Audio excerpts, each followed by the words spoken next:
So this is video number 1 of the 2013 Area Under the Curve question number 5, and I'm Charlie Stanford. We're trying to get that A. So this is the problem. We are given parts A, B, and C, and we're given a graph, and it's not a calculator problem. And part A is asking us to find the area of R. So first, to find the area, we are going to look at our huge notes and use problem number 2. Find the area between the two curves, and we just use the integral between 2 points and top minus bottom. So to start, we're just going to rewrite that, and we're going to have the bounds from A to B and top minus bottom.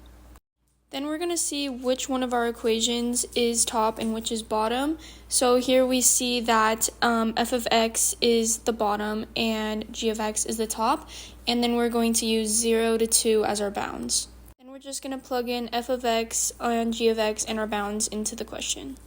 Then we start to solve, and we take the integral of 4 cosine 1/4 pi x, and we get 4 times 4 pi sine u, and we change our bounds to pi over 2 to 0. Then we do the same thing to f of x, and we get negative 2x cubed over 3 plus 6x squared over 2 minus 4x from 0 to 2. From there, we plug in our bounds, and we solve, and we get 16 over pi minus 16 over 3 plus 24 over 2 minus 8. And that is the area of R.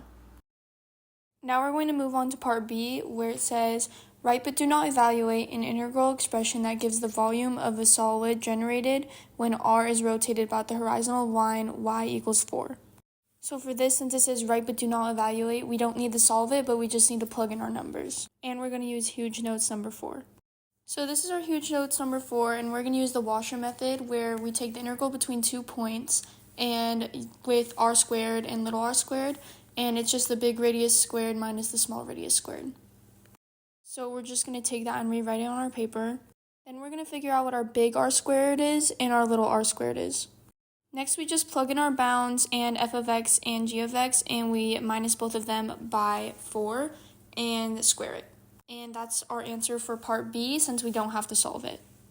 Next, we're going to move on to part C, where it says, the region R is the base of a solid. For this solid, each cross-section perpendicular to the x-axis is a square. Write but do not evaluate an integral expression that gives us the volume of the solid. For this, we're going to use huge notes number 5. And once again, it says write but do not evaluate, so we're just going to plug in our numbers, but we're not going to solve.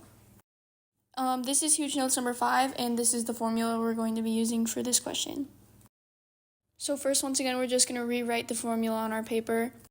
And then since we don't have to solve it, we're just going to plug in g of x and f of x, and then that is our answer for part C.